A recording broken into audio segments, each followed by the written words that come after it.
ترتیب نزولی کو دیکھیں تو پہلا لفظ ہے اقرا بسم ربک الذی خلق، خلق الانسان من علق، یہ ہے ترتیب نزولی۔ اور ترتیب کتابی کیا ہے؟ الحمدللہ رب العالمین۔ ان کا آپس میں لنک کیا ہے؟ اقرا کا اور الحمد کا لنک کیا ہے؟ رب کیا ہے؟ تعلق کیا ہے؟ قرآن جب بھی بات کرتا ہے بغیر تعلق کے بات نہیں کیا کرتا، بغیر رب کے قرآن بات نہیں کرتا۔ اب دیکھنا یہ ہے ان دونوں کا رب کیا ہے۔ وہ اگر آیتیں پڑھیں جب نزول ہوا قرآن کا 5 آیتیں ہوتی، کتنی آیتیں؟ اقرا بسم ربک الذی خلق، خلق الانسان من علق۔ اللہ ان آیتوں میں انسان کا ذکر کر رہا ہے۔ کس کا ذکر کر رہا ہے؟ انسان کا ذکر کر رہا ہے۔ اور امام راضی فرماتے ہیں جب انسان خلق ہوا اس میں روح ڈالی گئی، جب روح پاؤں سے چلتی چلتی سفر کرتی کرتی دماغ انسانیت تک آتی ہے تو پہلا انسان چھینک لیتا ہے۔ چھینک لے کے پہلے انسان نے پہلا کلام کیا کیا تھا؟ پہلے انسان کی زبان سے پہلا لفظ نکلا کیا تھا؟ پہلا لفظ کیا تھا؟ کل ائمہ تفسیر کہتے ہیں انسان نے زبان کھولی، ادھر کھولنے کی دیر تھی آواز آتی ہے الحمدللہ، الحمدللہ۔ ادھر دیکھیں تو انسان کا ذکر آتا ہے، ادھر دیکھیں تو انسان کا کلام آتا ہے۔ اللہ کو انسان کے ذکر سے بھی محبت ہے اور انسان کے کلام سے بھی محبت ہے۔ الحمدللہ رب العالمین۔ پھر دیکھیے گا پوری آیت میں نے پڑھی، اس میں اللہ کے 2 نام آتے ہیں، ایک نام اس کا ذاتی ہے اور ایک نام اس کا صفاتی ہے۔ ذاتی نام ہے اللہ، کیا نام ہے جی؟ اور صفاتی نام ہے رب۔ یعنی پہلے حصے میں اس نے اپنی ذات کا بھی ذکر کر دیا اور اپنی صفت کا بھی ذکر کر دیا۔ اللہ اس کا ذاتی نام ہے، رب اس کا صفاتی نام۔ اب لفظ رب پہ غور کریں اور آج کی گفتگو لفظ رب پہ ہی ہوئی، پالنے والا، پالنے والا۔ اور ہم نے چلتے چلتے ماں تک جانا ہے اور پھر ماں سے جا کے حسنین کی اماں تک جانا ہے۔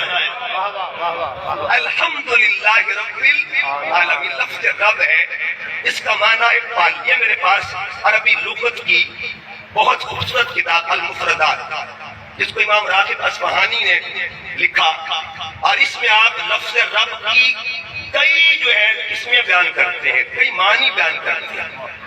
اس کی روشنی میں بات کریں گے لفظ رب۔ اب قرآنی ترتیب دیکھیے، ایک ہے قرآن کی ترتیب نزول والی، پھر اس طرف آتا ہوں، ایک ہے ترتیب کتاب والی اور ایک ہے قرآن کا اینڈ۔ 3 میں آیتیں پیش کروں گا۔ جب قرآن اترا اللہ نے فرمایا اقرا بسمی رب، لفظ رب پہ غور کرنا، اقرا بسمی ربک۔ اب قرآن کی جب کتابی ترتیب بنی فرمایا الحمدللہ رب۔ اینڈ پہ جائیں گے آخری صورت کہاں سے شروع ہوتی ہے؟ قل اعوذ برب۔ یہ راز کیا ہے؟ ادھر بھی وہی صفت، اینڈ پر بھی وہی صفت، اور جب قرآن اترا تب بھی وہی صفت، وہی مراد ہوگا نا۔ چلو یہ تو قرآن کے نزول کی بات ہے، اب پیچھے چلتے ہیں اور اس جہان میں چلتے ہیں جس جہان کی بات میرا باہو کرتا ہے۔ کون فیکون جدا فرمایا اسعودو بھی بولے ہاسے ہو کالو بلا سی کنی سڑیا کوئی گونگے ڈورے ناسے ہو ہکلا مکان مکان اسادا ہکان بودا مجھے پاسے ہو نفس پلید پلید سکیتا کوئی اصل پلید کے ناسے۔ سورہ اعراف میں آیت کریمہ موجود ہے کہ جب اللہ نے انسانی ارواح سے کلام کیا اس نے کون سی صفت بیان کی، اپنے کس نام کا اس نے ذکر کیا تھا، کیا کلام کیا تھا انسانوں سے؟ آواز آتی الستُ بربکم، لفظ رب پہ غور کرنا۔ قرآن جب اللہ نے کلام کیا تو کیا فرمایا الستُ، اس کا مطلب کہ وہ انسانی ارواح کو اس نے جو پہلا اپنا تعارف کروایا اس پہلے تعارف کو رب کہا جاتا کہ میں پالنے والا ہوں، میں پالنے والا ہوں۔ اکثر بات جب پالنے کی بات آئی تو یہ رب صفت ہے اللہ کا، اور اللہ تعالیٰ کی شان یہ ہے ذاتی طور پر اپنی صفات اس کی ہے، اور جب خیرات دیتا ہے بندوں کو بھی عطا کر دیتا ہے، خیر دیتا ہے بندوں. قرآن پاک پڑھیے گا، 3 آیتیں پیش کروں گا. ایک آیت کا تعلق سورہ منافقون سے. اللہ نے جب عزت کی بات کی، عزت کی، ہم کہتے ہیں نا کہ ان العزت للہ جميعا، قرآن پڑھتے ہیں، اور ادھر مقام پہ فرمایا وللہ العزت ولرسولہ وللمؤمنین. کتنا کا ذکر ہوا جی؟ عزت اللہ کے لیے، عزت رسول کے لیے، عزت ایمان والوں کے لیے. ذاتی طور پر عزت اس کے پاس ہے اور جس کو چاہے عطا کر دے. عزت اس کی صفت ہے. وللہ العزت، اللہ کے لیے عزت ہے. دوسری مثال سورہ مائدہ کی آیت نمبر 55 کو پڑھیے گا. اللہ فرماتا ہے انما ولیکم اللہ ورسولہ والذین آمنوا، تمہارا ولی اللہ ہے، تمہارا ولی اللہ کا رسول بھی ہے. والذین آمنوا، تمہارے ولی ایمان والے بھی. صفت ایک ہے، زاویے 3 ہے. ذاتی طور پر اس کی ہے، عطا جس کو چاہے فرما دے. نمبر 3 قرآن پاک پڑھیے گا، سورہ تحریم کو پڑھیے. اللہ فرماتا ہے فإن اللہ هو مولاه وجبریل وصالح المؤمنین. بے شک اللہ مولا ہے، جبرائیل مولا ہے، اور مومن بھی مولا ہوا کرتے ہیں. قرآن پڑھ رہا ہوں، قرآن کی آیتیں. 3 زاویے ہیں. جب مولا مومنوں کے ساتھ ہے تو بتا، اگر مومن مولا بن سکتا ہے تو کل ایمان کی شان کا عالم کیا ہو. آقا نے جن کے لیے خود اعلان فرمایا، پریکٹیکلی بات کی. یہ قرآن ایک تھیوری ہے، اور حضور نے پریکٹیکل مجمع کثیر میں، ہم وہ ایک کثیر میں خطاب کیا. فرمایا من کنت مولا ہو فہذا علی مولا. لوگوں جان لو، جس کا محمد مولا ہے اس کا علی مولا. یہ صفات عطائی تھی جو آقا علیہ السلام نے مولا علی کے لیے بیان کی. تو عرض کرنے کا مقصد ہے کہ 3 مثالیں میں پیش کی. اب ایک قرآن مجید سے یہ تو صفات کا اللہ فیض دیتا ہے مومنوں کو بھی، لیکن اللہ نے جس کو فیض عتم دیا ہے، فیض کمال جس ذات کو دیا ہے، اس ذات کو ذات محمد مصطفیٰ کہتے ہیں. یہ میرے سامنے قرآن ہے، اور آپ کے گھروں میں یقیناً قرآن پاک موجود ہوتے ہیں، آپ جا کے دیکھیے گا. یہ قرآن جب کھولتے ہیں، اس کا ٹائٹل پیج ہم کھولتے ہیں تو یہاں صفات نظر آتی ہے. یہ صفات کس کی ہے جی؟ اللہ کی. یہ صفات کس کی ہے؟ اللہ کی صفات ہے. اور اینڈ پہ یہ صفات کس کی ہے؟ آقا علیہ السلام. مگر قرآن پاک کو کبھی کھول کے دیکھیں، ادھر لکھا ہے الرحیم جل جلالہ، اور ادھر لکھا ہے رحیم صلی اللہ علیہ وآلہ وسلم. اب یہاں الف لام آیا ہے، ادھر تنوین بھی آیا ہے. اہل علم بیٹھتے ہیں جو گرامیٹک پوائنٹس آف ویو سے، اگر اسم سے پہلے الف لام آ جائے تو اس میں بھی ایک عظمت پائی جاتی ہے. اگر اسم کی اینڈ پہ تنوین آ جائے اس میں بھی عظمت پائی جاتی ہے. تو پیغام کیا ملا؟ الرحیم بھی عظمت والا ہے، رحیم بھی عظمت والا. اچھا، ادھر رحیم کس کا نام ہے جی؟ اللہ کا. اور ادھر رحیم کس کا نام ہے؟ آقا علیہ السلام کا. 4 نام ترتیب سے لکھے ہیں، اور وہ بھی دیکھیے گا. یہ بھٹا صاحب بھی بیٹھے ہوئے دیکھ رہے ہیں. الاول، الآخر، الظاہر، الباطن. آگے لکھا ہے جل جلالہ. ادھر چلتے ہیں، ادھر کیا لکھا ہے؟ اول، آخر، ظاہر، باطن. ادھر لکھا ہے اول ذات خدا ہے، اور ادھر لکھا اول ذات محمد مصطفیٰ ہے. یہ کسی مسلک کا معاملہ تو نہیں ہے، یہ معاملہ مسلکوں کا تو نہیں ہے نا. اس کا مطلب یہ ہوا قرآن کے زاویے ہے. اور علامہ اقبال نے بھی کیا کہا تھا؟ لکھا ہے اس کو مستی میں وہی اول، وہی آخر، وہی قرآن، وہی فرقان، وہی یاسین، وہی طٰہٰ. وہ دانائے سبل، ختم الرسل، مولائے کل، جس نے غبار راہ کو بخشا فروغ. تو بات کر رہا ہوں صفات کی مظہریت کیا ہوتی ہے. اللہ رنگ دیتا ہے. تو بات ہو رہی تھی صفت رب کی. اللہ نے یہ رنگ کس کو دیا ہے، یہ شان کس کو عطا کی ہے؟ رب کا معنی ہے پالنے والا.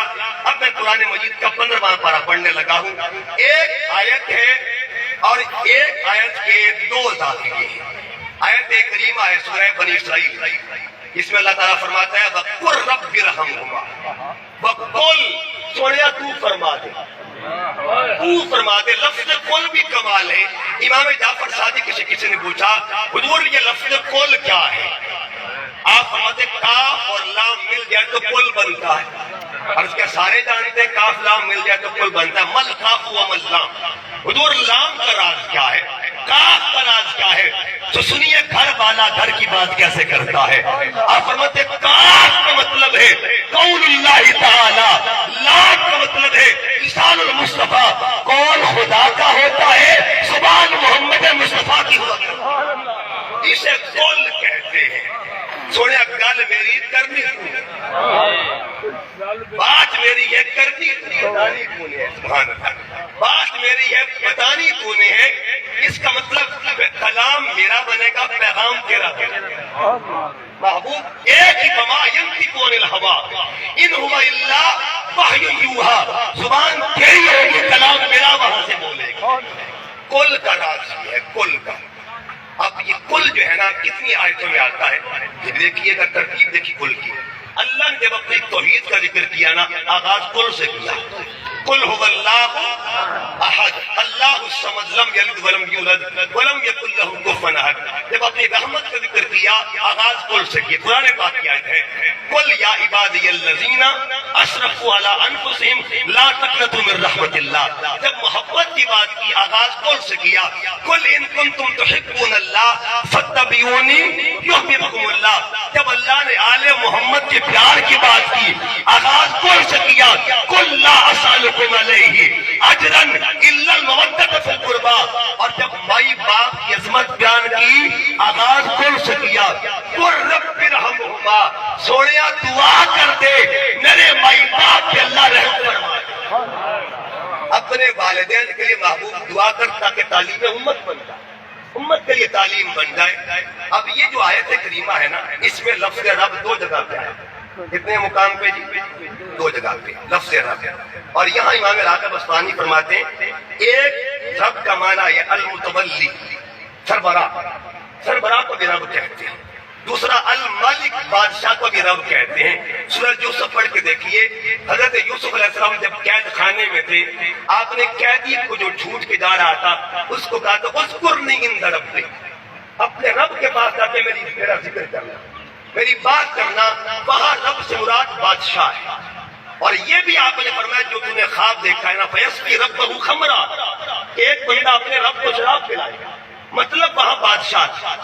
اس کا مطلب عربی وسعت رکھتی ہے، وسعت رکھتی ہے۔ امام راغب فرماتے ہیں ایک معنی الملک بھی ہے، ایک معنی العالم بھی ہے، علم دینے والا۔ آپ کہتے ہیں نا ارباب علم دانش، یہ عمران بھائی جانتے ہیں جب بھی اسپیچ کے مقابلے ہوتے ہیں اسٹوڈنٹس کہتے ہیں ارباب، رب کی جمع ارباب ہوتا ہے، ارباب علم و دانش، اہل علم کو مخاطب کیا جاتا ہے، یاد رکھیے۔ اور ایک رب کا معنی ہے پالنے والا۔ اچھا یہ جو صفت ہے اس کا فیض اللہ نے کس کو دیا؟ ہم قرآن سے پوچھتے ہیں۔ آیت ایک ہے، لفظ رب دو جگہ پہ استعمال ہوا۔ ابو علاج اور دعا مانگ قل رب ارحمہما کما ربیانی صغیرا، کما ربیانی صغیرا۔ محبوب دعا کر اللہ ان دونوں پہ رحم فرمائے جنہوں نے جس طرح بچپن میں انہوں نے مجھے پالنا تھا۔ یہ پالنے کی جو صفت ہے اس کا فیض اللہ نے کسی کو دیا ہے، خیرات دی ہے، ان کو والدین کہا جاتا ہے۔ اچھا والدین میں سے بھی اللہ نے پھر ایک کو اور پالنے کے حوالے سے امتیاز دے دیا، ایک کو باپ کی شان بھی بڑی اعلیٰ عظمت والی ہے۔ اور اکثر میں یہ کہا کرتا ہوں، لوگ کہتے ہیں ماں کی دعا جنت کی ہوا، کبھی یہ بھی سوچا باپ کی دعا کیا ہے؟ باپ کی دعا کیا ہے؟ ماں کی دعا سے تو جنت کی ہوائیں ملتی ہے، باپ کی دعا سے محمد مصطفیٰ ملا کرتا۔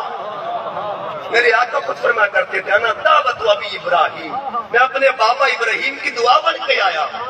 باپ کی دعا کا صدقہ خود ذات مصطفیٰ باہر اعلان کر رہا تھا پالنے کی صفت۔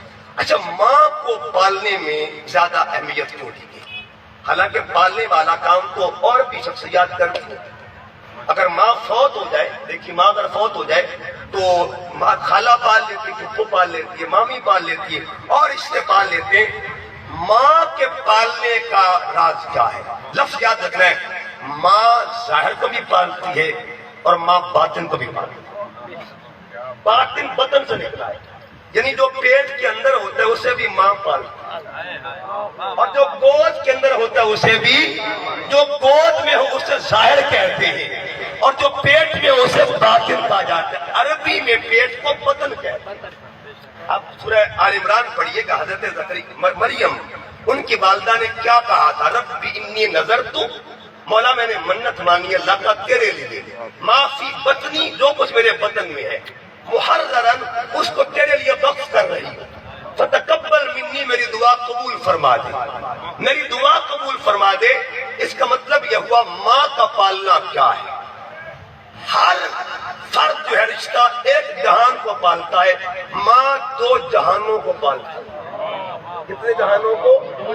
ایک عالم ارحام، پیٹ والا جہان جس میں 9 مہینہ بچہ گزارتا ہے، اور ایک عالم اجسام، گود والا جہان جہاں بچہ زندگی گزارتا ہے. اچھا، پیٹ میں بچے کو ماں کیا دیتی ہے؟ اپنا خون پیش کرتی ہے، اپنا خون پیش کرتی ہے. گود والے کیا دیتی ہے؟ اپنا دودھ پیش کرتی ہے. ایک جہان والے کو خون دیتی ہے، ایک جہان والے کو دودھ دیتی ہے. واہ ماں تیری عظمت پہ قربان جاؤں، دونوں چیزیں طاقت کے ساتھ متعلق ہیں. ایک بچے کے لیے تو نے خون بھی پیش کر دیا، دودھ بھی پیش کر دیا، باہر والا بھی پل رہا ہے، اندر والا بھی پل رہا ہے. بعض بچے ایسے ہوتے ہیں جو 1 سال کے وقفے سے دنیا میں آتے ہیں، ایسا ہوتا ہے. یعنی 1 سال گزرا، اللہ نے ایک لال اور دے دیا. اب میں یہاں پہ دیکھیے علماء بیٹھے، مدت رضاعت جو تھی وہ 2 سال ہے. اب ماں 2 سال بچے کو دودھ پلاتی. ایک بچہ دودھ پی رہا تھا، اس کی عمر ہے 1 سال اور 9 مہینے، یا 1 سال 5-6 مہینے. اللہ نے پھر کرم کر دیا، ایک لال آ گیا پیٹ میں، ایک لال ہے گود میں. پیٹ والا بھی پل رہا ہے، گود والا بھی پل رہا ہے. پیٹ والے کی خوراک کو خون کہتے ہیں، گود والے کی خوراک کو دودھ. دودھ کس کا ہوتا ہے؟ ماں کا. خون کس کا ہوتا ہے؟ ماں کا. ایمبریو سائنس کہتی ہے، ایمبریالوجی کہتی ہے کہ جب بچہ ماں کے پیٹ میں ہو 42 دن گزرنے کے بعد اس کی شکل کمپلیٹ ہو جاتی ہے. After 42 days. مگر صدقے جاؤں ذات محمد مصطفیٰ کے، جو چیز آج سائنس بتا رہی ہے میرے پاک نبی نے پہلے بتا دیا تھا. میرے قائد شیخ الاسلام ڈاکٹر محمد طاہر القادری اس کی وضاحت فرماتے ہیں. صحیح مسلم کی حدیث ہے، آقا فرماتے ہیں فَتَمَّ 40 لیلۃ و لیلتان، جب 40 راتوں پر مزید 2 راتیں گزر جاتی ہیں اللہ شکل مکمل کر دیا کرتا ہے. ہائے ہائے، سائنس تو آج بھیک مانگتی ہے. لاکھ سائنس نے ترقی کی، تجربہ گاہ علم و حکمت میں آدمی نے مگر بفضل خدا ڈال دی جان آدمیت میں. کتنے روبوٹ ہو گئے ایجاد آدمیت کی ارتقا کے لیے، کتنے راکٹ خلا میں چھوڑے گئے نو انسان کی بقا کے لیے اس ترقی کی حد میں. لیکن آگہی کی اذان دے نہ سکی میری سرکار کی طرح سائنس پتھروں کو زبان دے نہ سکی. میری سرکار کی طرح پتھروں کو زبان دے نہ سکی. بات دور نہ نکل جائے، عرض کرتا ہوں اندر والے کو بھی وہی پالے، باہر والے کو بھی. اچھا، اندر جو پل رہا ہے اس کا اجر اور ہے، باہر جو پل رہا ہے اس کا اجر. اب حدیث پاک ہے، امام حسمی نے اس کو نقل کیا مجموع زوائد کے اندر. حدیث مبارکہ ہے کہ جب بچہ ماں کے پیٹ میں آتا تو یہ جو کندھے میں فرشتے بیٹھے ہوتے ہیں جن کو کرامن کاتبین کہا جاتا ہے، 30ویں پارے کی صورت میں ان علیکم لحافظین کرامن کاتبین، اللہ ان کو حکم دیتا ہے اے فرشتوں اب چونکہ یہ بچہ پیٹ میں آ گیا ہے اب اس خاتون کے لیے اجر لکھنا شروع کر دیا جائے. اجر لکھنا شروع کر دو، قلم چلتی رہے. مولا لکھنا کیا ہے؟ فرمایا لکھو صائم اللیل قائم اللیل و صائم النہار، یہ رات کو نفل پڑھتی ہے دن کو روزے رکھا کرتی ہے. یہ اجر صرف پیٹ میں رکھنے کا. اجر صرف پیٹ میں رکھنے، کوئی کام نہ بھی کرے بس لکھ دو، لکھ دو۔ اس کا مطلب یہ ہوا اگر پیٹ میں رکھنے کا یہ اجر ہے تو جنم دینے کی شان کا عالم کیا؟ اور پھر وہ پروسیس چلتا ہے، جب وہ بچہ جنم لیتا ہے بچہ اور ماں اس کو جنم دیتی ہے نا، اب وہ زاویہ بدل جاتا ہے۔ اللہ فرماتا ہے فرشتوں اب قلم کی تحریر بدل دی جائے، اب وہ پچھلے والا نہیں لکھنا، اب کیا لکھنا ہے؟ لکھو وقت ولادت، یہ جو عورت سانس لیتی ہے نا، ہر سانس کے بدلے اللہ اس کو شہید کا درجہ عطا فرما رہا ہے۔ اسے ماں کہتے ہیں۔ پالنے کی صفت اللہ جس کو دے رہا ہے، اجر اس کو کتنا عطا کرے گا؟ اچھا یہ تو اس کا اجر ہے جو اندر پل رہا ہے، جو باہر پلتا ہے، باہر پلتا ہے۔ ارسطو نے کہا تھا، اور بھی بڑے بڑے جو مفکرین فلاسفر ہیں، انہوں نے کہا تھا کہ سب سے مشکل اگر کوئی بچہ پلتا ہے وہ انسان کا بچہ پلتا ہے، سب سے مشکل ترین بچہ انسان کا پالنا ہے۔ آپ دیکھیے بچے پلتے کیسے ہیں، قرآن گواہی دیتا ہے۔ اللہ نے ایک خاندان کو، فیملی کو کہا ایسا کرو، اپنا بچہ جو ہے نا، بابا کو کہا اپنی نظروں سے جدا کر دیجیے۔ 90 سال کی عمر میں اللہ لال دیتا ہے، اور کہا تو اپنی بیوی کو اور بچے کو الگ چھوڑ دے۔ اب قرآن کہتا ہے کہ بیوی اور بچہ الگ ہے، بچہ پلتا کیسے ہے؟ کوئی پوچھو جا کے صفا مروا کی پہاڑیوں سے کہ بچے پلتے کیسے ہیں، بچے پلتے کیسے ہیں؟ اب جب ماں دیکھتی ہے نا، ستو بھی ختم ہو جاتا ہے، پانی بھی ختم ہو جاتا ہے۔ ماں نے بچے کو چونکہ پالنا تھا، بچے کو پالنا تھا، ماں پانی کی تلاش میں نکلتی ہے، قدم اٹھاتی ہے۔ اللہ ایک ایک قدم کو دیکھ رہا تھا، اور ادھر سے پیغام آ رہا تھا، اے میری بندی ہاجرہ، تو پال رہی ہے، قیامت تک کے لیے تیرے ذکر کو ہم زندہ رکھ دیں گے۔ اب ماں کبھی ادھر جاتی، کبھی 7واں چکر جب مکمل ہوا تو کیا دیکھا، جہاں بچہ لیٹا ہوا تھا وہاں سے چشمہ جاری۔ اور یہ بھی عجیب بات نہیں ہوگی، ذہن میں خیال تو آتا ہے نا کہ محنت ماں کی تھی، مشقت ماں نے کی، دوڑ ماں نے لگائی، چشمہ کہاں سے نکلا؟ بچے کے قدموں کی جانب سے۔ اگر تو چشمہ نکلتا ماں کے قدموں کی جانب سے، پھر تو ذہن میں بات آتی کہ جس نے مزدوری کی ہے اس کو اجرت ملی، مگر یہ معاملہ کیا ہے؟ پیغام کیا دینا تھا؟ دنیا میں آنے والی ہر اولاد کو یاد رکھو، تم جتنے مقام پر بھی پہنچ جاؤ، تمہاری برکتوں کے پیچھے ماں کی مشقتیں شامل ہوا۔ برکت ماں کی ہوتی ہے، محنت ماں کی ہوتی ہے، محنت بابا کی ہوتی ہے۔ اس لیے تو کہا گیا تھا، اقبال نے کیا کہا تھا، یہ فیضان نظر تھا یا کہ مکتب کی طرح سکھائے کس نے اسماعیل کو آداب فرزندی؟ بڑے بڑے علم والے، بڑے بڑے منصب والے، اگر پیچھے کردار کسی کا ہے یا اسے ماں کہتے ہیں یا بابا کہا جاتا ہے۔ اور پھر دیکھیے گا بابا جی اشفاق صاحب بہت بڑے ادیب گزرے ہیں، اور بڑا نام ہے ادب کی دنیا میں ان کا نام ہے۔ ان کا ایک پروگرام لگا کرتا تھا زاویہ، اور بزرگ جانتے بڑی بہتر طریقے سے زاویہ پروگرام میں انہوں نے بات کی تھی۔ انہوں نے کہا کبھی غور کریں کہ اگر لفظ محمد کو دیکھیں صلی اللہ علیہ وآلہ وسلم تو پہلا حرف میم آتا ہے، اور لفظ ماں کو دیکھیں تو پہلا حرف میم آتا ہے۔ ان دونوں میموں میں کامن چیز کون سی؟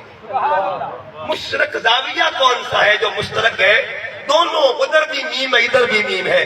آگے بابا جی فرمایا کرتے تھے کہ جو اپنی امت کے لیے مشقت کرے اس میم والے کو محمد کہا جاتا ہے، اور جو اولاد کے لیے مشقت کرے اس میم والی کو ماں کہا جاتا ہے۔ وہ بھی میم مشقت والا، یہ بھی میم مشقت والا۔ تو تربیت کیا ہوتی ہے؟ ابھی میں پالنے کی بات کر رہا ہوں، رب کا معنی تربیت کرنے والا بھی ہوتا ہے۔ بہرحال آتے اختتام کی طرف، چونکہ موضوع بڑا وسیع ہے اور مجھے حکم بھی دیا گیا ہے، میں نے در زہرا پہ بھی جانا۔ اب تربیت کیا ہوتی ہے؟ یہاں اس کو چھوڑ رہا ہوں، اگلے معنی کو لیتے ہیں۔ رب کا معنی تربیت، اور یہ امام راغب اصفہانی جو الرب فی الاصل التربیہ وہو انشاء الشیء حالا فحالا الی حد التمام، آپ فرماتے ہیں تدریجاً بچے کو کمال تک لے کے جانا، یا اگر تربیت اللہ کر رہا ہے تو تدریجاً اپنے بندے کو کمال تک لے کے جانا، اسے تربیت کہا جاتا ہے۔ اگر ماں کر رہی ہے تو آہستہ آہستہ آہستہ آہستہ تربیت کے ذریعے کمال تک لے کے جانا، اس کو ماں کہا جاتا ہے۔ ماں کی تربیت کیا ہے؟ ماں کی تربیت کیا ہے؟ تربیت والدہ کو اگر دیکھیں تو ہمیشہ بات یاد رکھیں. ایک مجھے ایک اور بات یاد آ گئی. عرب کی دنیا میں جب بھی کوئی اپنا تعارف کرواتا تھا تو فخر کا زاویہ باپ ہوتا تھا. میں فلاں کا بیٹا ہوں، میں فلاں کا بیٹا ہوں. اور بعض ہستیوں نے تعارف اپنی ماں کے ذریعے بھی کروایا. پوچھو تاریخ سے کہ مولا علی نے تعارف کیسے کروایا تھا. آپ جب گئے تھے مرحب کے سامنے آپ نے کیا کہا تھا؟ سمتنی امی حیدرا. اور میرے دشمن سن لے، میری ماں نے مجھے میرا نام حیدر رکھا ہوا. تربیت بابا کی بھی بے مثال ہوتی ہے، تربیت اماں کی بھی بے مثال. اور ایک جملہ کہ تربیت ملتی کیسے. ایک چیز ہوتا ہے مکان، ایک ہوتا ہے گھر. مکان میں اور گھر میں فرق ہوتا ہے. مکان میں اور گھر میں فرق ہوتا ہے. مکان بنتا ہے اینٹوں سے.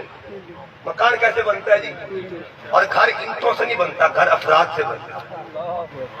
جو چیز اینٹوں سے بنے اسے مکان کہتے ہیں، اور جو چیز افراد سے بنے اسے گھر کہتے ہیں. آؤ ایک گھر کی بات کرتے ہیں. ایک گھر کچا مگر گھر میں تھا کون؟ گھر کچا تھا مگر تھا کون کون؟ دروازہ لکڑی کا تھا مگر اتنا احترام تھا جبرائیل بھی کھڑا رہا کرتا تھا وہاں پہ. گھر کس کا ہے؟ دروازہ کس کا ہے؟ جس کا گھر ہے اسے بطول زہرا. مجھے حکم ملا سیدہ طیبہ طاہرہ آپ کا میں ذکر کرتا ہوں.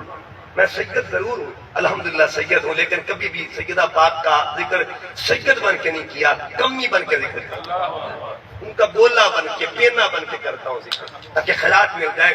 اور یہی میرے قائد کا بھی پیغام ہے، یہی شیخ الاسلام کا پیغام.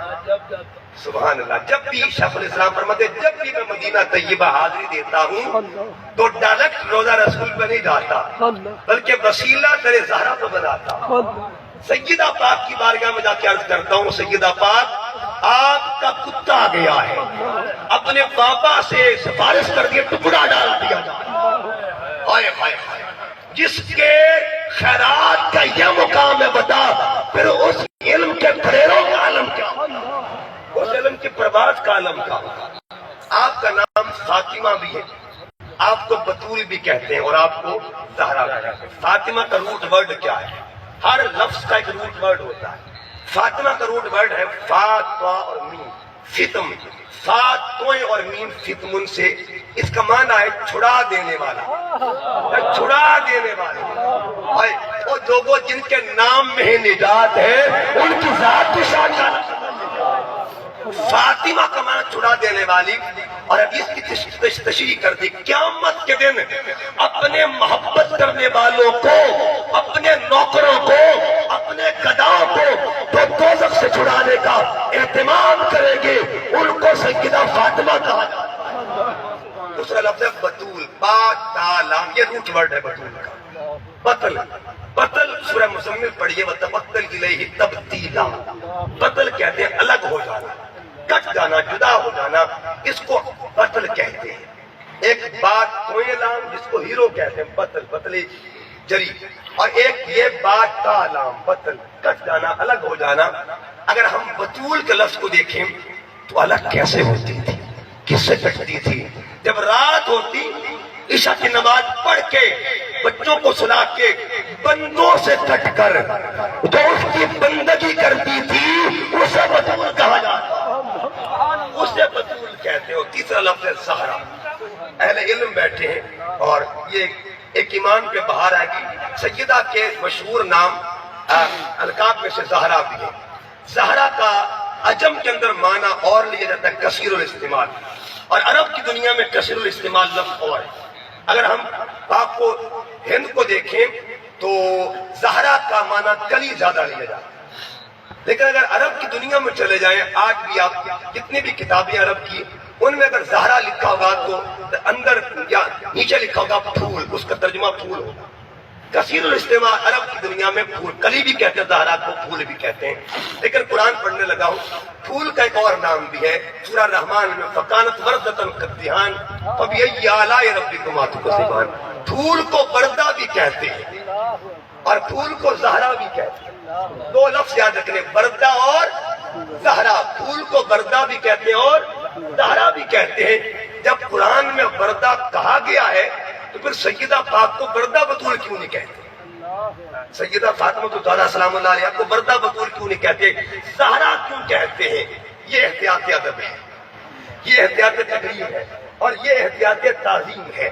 اب دیکھیے پھول کی شکل ہوتی ہے، ایک شکل یہ ہوتی ہے جب پھول کھلا ہوتا ہے، اور ایک شکل یہ ہوتی ہے جب پھول پردے میں ہوتا ہے. نام جدا ہے. اگر پھول کھلا ہو اسے وردہ کہتے ہیں، پھول پردے میں ہو تو اسے زہرا کہا جاتا ہے. پھول پردے میں ہو، پھول پردے میں ہو، پھول پردے میں ہو اسے زہرا کہتے ہیں. اس کا مطلب یہ ہوا جن کے نام میں پردہ ہے ان کی ذات کے پردے کا عالم ہوتا ہے. یہ کیا؟ ان کی ذات کے پردے کا عالم ہوتا، ان کی ذات کے پردے کا عالم کیا ہوتا. اب تربیت کا کیا تھا؟ وہ چھوٹا سا گھر تھا، کچا گھر تھا، اور ایسا گھر تھا جس کے دروازے پر روز آواز آتی، الصلاۃ یا اہل البیت، الصلاۃ یا اہل البیت، اے اہل بیت نماز کا وقت ہو گیا ہے.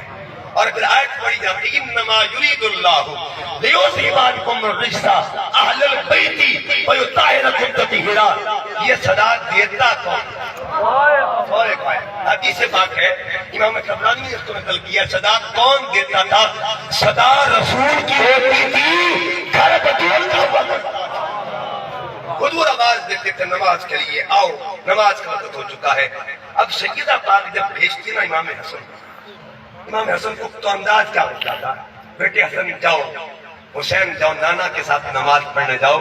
اور جب نانا نماز کی بات گفتگو کرے نا، ایک ایک بات دھیان سے سننی ہے اور آ کے کلام مجھے بتانا ہے آج نانا نے کیا کہا تھا، آج کون سی آیت اتری تھی، آج مضمون کون سا تھا، آج عنوان کون سا تھا.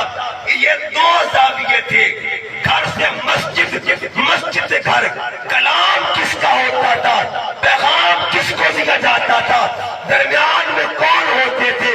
جن کا کلام تھا انہیں ذات مصطفیٰ کہتے ہیں، اور جو بیان دینے والے تھے ان کو حسن حسین کہتے ہیں. جہاں بات کی جاتی انہیں بطول کہا جاتا ہے. روز پیغام دیا جاتا، روز پیغام دیا جاتا. تربیت کا عالم یہ ہے. میں تربیت پہ اختتامی باتیں کر رہا ہوں. میں اصل کی بات کرنے سے پہلے غلام کی بات میں کروں. مالک بن دینار رحمۃ اللہ علیہ، اللہ کے ولی گزرے. آپ فرماتے میں جا رہا تھا، راستے میں نے دیکھا ایک بچہ بیٹھا ہوا ہے، اپنی مستی میں گم، مٹی سے کھیل رہا ہے. میں نے سوچا کہ چلے اس سے جا کے بات کرتا ہوں اور یہ کہتا ہوں کہ بیٹے مٹی سے نہیں کھیلا کرتے، کپڑے میلے ہو جاتے ہیں. کہتے میں دور تھا، ابھی قریب جانے لگا، پھر خیال آیا کہ اس کو آغاز کیسے کروں، سلام کروں یا نہ کروں. پتہ نہیں شعور بھی رکھتا ہے جواب کا یا نہیں رکھتا. پھر میرا خیال آتا نہیں سلام ضرور کرنا چاہیے، اخلاق کی حق بنتا ہے. آگے بڑھتا ہوں، بچہ مستی میں گم تھا. میں نے کہا السلام علیکم ورحمۃ اللہ. اس نے نگاہ اٹھائی، اس نے کہا وعلیکم السلام یا مالک بن دینار.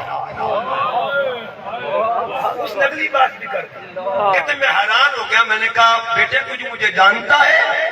کہ مالک تو یہاں کی بات کرتا ہے، میں تجھے پیچھے سے جانتا ہوں. کون فیکون جدا فرمایا، میں سو تجھے وہاں سے جانتا ہوں، تو یہاں کی بات کرتا ہے، تو یہاں کی بات کرتا ہے. اس نے کہا اچھا عمر چھوٹی ہے اور علم بڑا ہے، چلو کچھ سوال کرنا چاہتا ہوں، بتا بیٹے. سوال میرا یہ، عقل کس کو کہتے ہیں اور نفس کس کو کہا جاتا ہے؟ سوال بھی ڈاٹا کر دیا، ڈاٹا سوال کر دیا. نفس کس کو کہتے ہیں اور عقل کس کو کہا جاتا ہے؟ فرمایا سن مالک بن دینار، جس نے تجھے سلام سے روکا تھا اسے نفس کہتے ہیں. جس نے سلام سے روکا تھا اسے نفس کہتے ہیں. جس نے سلام پہ ابھارا اسے عقل کہا جاتا ہے. علامہ اقبال فرماتے ہیں عقل کی ماڑی شے نہیں ہے، گزر جا عقل سے آگے کہ یہ نور، چراغ راہ منزل نہیں ہے، راستے کی روشنی ضرور ہے. بہرحال عرض کرنا چاہتا ہوں، آپ نے فرمایا اچھا یہ بتا، اگر تو نے یہ سوال کا جواب دے دیا تو بتا مٹی سے کیوں کھیلتا ہے؟ کہ مالک تو نے قرآن نہیں پڑھا؟ چھوٹا بچہ، مالک تو نے قرآن نہیں پڑھا؟ قرآن میں کیا لکھا ہے؟ منہا خلقناکم، وَفِيهَا نُعِيدُكُمْ وَمِنْهَا نُخْرِجُكُمْ، تیرا آنا بھی مٹی سے ہے، تیرا جانا بھی مٹی میں ہے، اٹھنا بھی مٹی سے ہے۔ اور کیا کہ مالک بندے کو اوقات بھولنی نہیں چاہیے، اوقات بھولنی۔ مالک کہتے قدم قدم پہ مجھے کچھ عبور کر رہا تھا پسینے میں، میں نے کہا بیٹے بتا یہ مٹی سے کھیلنے کی وجہ کیا ہے؟ کپڑے میلے نہیں ہوتے؟ کہ مالک دعا کر تن میلا ہو جائے، خیر ہے کسی کا من میلا۔ جب یہ بات کی نا، آخری جب راز کی بات، کہا بیٹے یہ بتا یہ تو نے سیکھا کہاں سے؟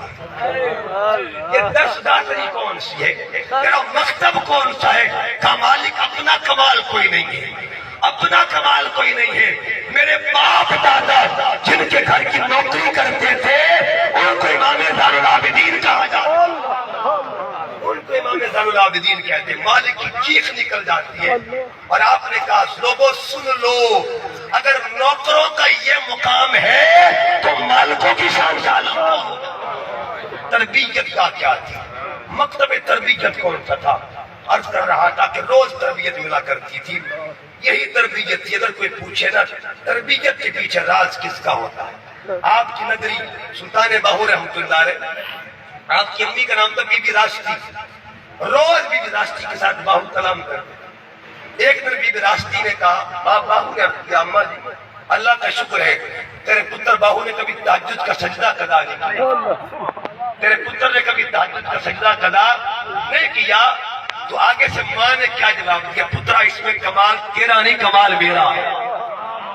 عرض کیا ماں جی راتوں کو اٹھتا میں ہوں، جگ بجتا پانی سے ٹھٹھرتا میں ہوں، آپ کا کمال کیسے ہو گیا؟ فرمایا سن، اتنا عرصہ تجھے دودھ دیا ہے نا، کبھی بغیر مجھے تجھے دودھ پیش نہیں کیا، مجھے بتائیے جس نے دودھ پیش کیا ہو سلطان باہو کو، اگر اس ماں کی تربیت کا یہ مقام ہے تو زہرا کے شیر کا عالم بتا کیا مقام کیا؟ علامہ اقبال فرماتے ہیں مریم سے نسبت عیسیٰ عزیز نسبت حضرت زہرا عزیز دختر یا رحمت للعالمین امام اولین و آخرین بانو یا تاجدار حلقہ مرتضی مشکل کشا شیر خدا مادر مرکز پرکار عشق قائد یا قافلہ سالار عشق۔ اقبال کہنا کیا چاہتا ہے؟ بے مثال بابا کی، بے مثال بیٹی کو، بے مثال شوہر کی، بے مثال سودا کو، اور بے مثال بچوں کی، بے مثال ماں کو بطول زہرا، بطول زہرا کہا جاتا ہے۔ یہ تربیت کا فیض تھا، تربیت کا فیض تھا کہ مدینہ سے مکہ، مکہ سے کربلا، کربلا سے کوفہ، کوفہ سے دمشق، دمشق سے پھر واپس مدینہ۔ امام زین العابدین فرماتے ہیں میں نے پورا سفر طے کیا لیکن جس کا سجدہ میں نے قضا نہیں دیکھا اسے سجدہ زینب کہا جاتا ہے۔ یہ کس کی تربیت کا اثر تھا؟ شب زندہ داری کہاں سے میری ہوئی تھی؟ کہ کس کی گود کا اثر تھا؟ جس کی عبادتوں میں، جس کی حیاؤں میں تربیت زہرا شامل تھی اسے سیدہ زینب کہا جاتا ہے، اسے سیدہ زینب۔ اور یہ تربیت نسل در نسل آگے بھی، یہ تو سیدہ زینب ہے۔ آئیے میں اور آپ کو زاویہ پیش کرتا ہوں۔ جب آل رسول کا قافلہ زندان شام میں تھا اس وقت بچے تھے وہاں پہ، سیدہ سکینہ بھی وہاں پہ تھی، رات کا آخری پہر تھا، تہجد کا وقت تھا، بازار کی طرف روشن دان نکلتا تھا، اس بازار سے ایک شخص گزر رہا تھا، شام سے تعلق تھا اس کا، شامی تھا مگر تن من حب آل محمد میں ڈوبا ہوا تھا، شامی ضرور تھا مگر حضور کی آل سے محبت کرتا تھا۔ جا رہا ہے، اچانک کانوں میں آواز آتی، روشن دان سے آواز آتی، آخری پہر تھا، بچی اٹھتی ہے، بیدار ہوتی ہے۔ سیدہ زینب نے پوچھا بیٹے سکینہ خیریت تو ہے؟ اس وقت تو بیدار ہے۔ عرض کی پھپھو جان 2 بجے ہیں، ایک وجہ تو یہ کہ میں نے کبھی تہجد کی نماز قضا نہیں کی، تہجد کا سجدہ میں نے قضا نہیں کیا، اور دوسری وجہ کئی دن سے بھوک کی وجہ سے مجھے نیند نہیں آ رہی۔ جب یہ بات ہوئی، یہ جو شامی تھا یہ گزر رہا تھا، یہ وہ شخص تھا جو ہر جمعے کو اپنے گھر میں اہتمام کرتا تھا اور باہر بازار میں جاتا لنگر لے کے اور بچوں کو کھلاتا تھا، صرف بچوں کو کھلا کے ان سے یہ کہتا کہ دعا کرو اللہ میرے مرشد کی خیر فرمائے، میرے رہبر کی خیر فرمائے، میرے بادشاہ کی خیر فرمائے۔ تو بچے پوچھتے تھے تیرے مرشد کا نام کیا ہے؟ تو جواب دیتا میرے مرشد کو حسین کہتے ہیں۔ اس کے کانوں میں آواز ہے کہ بچہ رو رہا ہے، تو کہ فطرت میں اس کے یہ محبتیں تھیں، وہ باپ اسے خبر نہیں تھی کہ اندر بیٹھا کون ہے۔ گھر جاتا ہے بیوی سے کہ جلدی کر کھانا تیار کر، لگتا ہے کوئی بچہ بھوکا بیٹھا ہوا، اور کھانا دے گیا، کھانا پک گیا، تیار ہو گیا، کھانا دے کے لے کے جانے لگی نا، اس نے بیوی سے کہا کہ دھیان سے جانا، جب جائے نا وہاں تو جا کے بچوں سے یہ ضرور کہنا ہمارے بادشاہ کے لیے دعا کر دیجیے۔ وہ بیوی جاتی ہے دعا کھانا لے کے، جب پہنچی کھانا پیش کیا، سب نے کھانا کھایا، تو اس نے کہا کہ جو بچی بات کر رہی تھی کھانے کی وہ کدھر ہے؟ سامنے بیٹھی تھی سیدہ سکینہ، تو سیدہ زینب نے فرمایا یہ بچی ہے، تو اس نے کہا اس سے عرض کیجئے دعا تو کر دیں، اس سے دعا کے لیے کہہ دیں۔ آپ نے فرمایا کس کے لیے دعا کروانا چاہتی ہے؟ کہا ہمارے مرشد ہیں ہم ان کے لیے دعائیں کرواتے ہیں، میرا خامن جو ہے نا حضور کی یاد سے بڑی محبت کرتا ہے، ہر جمعے کی شام کو وہ لنگر بانٹتا ہے اور بچوں سے کہتا ہے کہ دعا کرو اللہ میرے بادشاہ کی خیر فرمائے۔ پوچھا بیوی تیرے بادشاہ کا نام کیا ہے؟ تو آپ نے جب پوچھا تو اس نے عرض کیا ہمارے بادشاہ کو حسین کہتے ہیں۔ کون حسین؟ وہ وہی حسین جن کے بابا کو علی کہتے ہیں، جن کے اماں کو بطول زہرا کہتے ہیں، اور جن کے نانا کو محمد مصطفیٰ کہا جاتا ہے۔ اس بچی سے کہہ دے ہمارے بادشاہ کے لیے دعا کی جائے۔ سیدہ زینب نے پوچھا فرمایا بی بی پتہ ہے تو جس سے دعا کروانے لگی ہے یہ بچی ہے کون؟ اس نے کہا نہیں جانتی کون ہے۔ آپ فرماتی کہ تو جس سے دعا کروا رہی ہے نا یہ تیرے مرشد کی بیٹی ہے، اسی رہبر کی بیٹی ہے، اسی حسین کی لخت جگر ہے۔ بی بی بے ہوش ہو جاتی ہے، ہوش میں آئے گھر میں جاتی ہے، خامن سے کہا ظلم کی انتہا ہو چکی ہے، جن کے لیے تو لنگر بنا کرتا تھا آج انہی کے بچے زندان میں آ بیٹھے ہیں، مگر پیغام یہ دے رہے ہیں اس کیفیت میں بھی نہ صبر چھوٹا ہے نہ سجدہ قضا ہوا ہے۔ استعینوا بالصبر والصلاۃ کی کمال تشہیر کو آل محمد کہا جاتا ہے۔ تو بات کہنے کا مقصد یہ ہے ماں کو تربیت والی بھی کہا جاتا ہے، اور پیغام یہ دے رہا ہوں لوگوں آؤ ماں کی تربیت پہ ایک پیغام پہ بات ختم کر رہا ہوں۔ اللہ تعالیٰ جن کی مائیں سلامت والدین اللہ ان کو مزید سلامتیاں نصیب فرمائے، جن کے ماں باپ جا چکے اللہ پاک ان کو درجات کی بلندیاں نصیب فرمائے۔ یہ ایک ایسا تجربہ تھا، ایجوکیشن کا جو اصول ہے وہ یہ کہتا ہے بندے کو 4 سورسز کے ذریعے تعلیم ملتی ہے، ان میں 25% معاشرہ بھی کردار ادا کرتا ہے۔ ہم سفر کر رہے تھے اس وقت لاہور میں حاج القرآن میں پڑھا کرتا تھا، یہ 2003 کی بات ہے، تو وزیر آباد جا رہے تھے محفل پاک کے لیے، ہمارے دوست ساتھ تھے، تو ٹرین میں ہم سوار ہوئے تو کھچا کھچ مریض ایک بچہ اور اس کی ماں دونوں ٹرین پہ سوار ہوتے ہیں، ان کے لیے سیٹ کوئی نہ تھی، خاتون کھڑی ہو گئی ایک مقام پہ، تو بچہ بھی ساتھ کھڑا تھا، بچہ چھوٹا تھا 5-6 سال کا۔ اب جو صاحب بیٹھے تھے سیٹ پہ انہوں نے کہا بیٹے آپ ذرا بیٹھ جائیں، اب تک جنگے بچے ایک بار کہا مگر بچہ بیٹھتا رہا، دوسری بار پھر انہوں نے دعوت دی کہ بیٹے بیٹھ جاؤ، بچہ نہیں بیٹھتا، تیسری بار پھر دعوت دی کہ بیٹے بیٹھ جاؤ، تیسری بار بچے کی آنکھوں میں آنسو آ جاتے۔ تو انہوں نے تو بیٹے نہ تجھے میں نے مارا ہے نہ جھڑکی دی ہے نہ کوئی تشدد کیا ہے نہ کوئی سخت بات کی ہے، تو روتا کیوں ہے؟ اس نے کہا انکل آپ کو پتہ ہے نہیں میری ماں کھڑی ہوئی، بعض دفعہ میری گفتگو میں اثر نہ ہونا کچھ جملے ایسے ہوتے ہیں ایک لائن بھی اثر کیا کرتی ہے، اتنا عرصہ گزر گیا یقین کیجئے اس جملے میں وہ طاقت تھی، 3 لوگ بیٹھے تھے اکٹھے، وہ 3 نوٹ سے کھڑے ہو جاتے ہیں، اور ہم نے پھر دیکھا کہ پھر خاتون نے اور بچے نے بیٹھ کے سفر کیا، 3 بندوں نے کھڑے ہو کے سفر کیا، اور بار بار یہ کہہ رہے تھے کہ آپ کے بچے نے ضمیر زندہ کر دیا ہے، اب مجھے بتائیے یہ صدقہ کس کا مل رہا ہے؟ یہ ماں کا صدقہ ملا ہے، ماں کی محبتوں کا صدقہ۔ آج اگر ہم حضور غوث اعظم کا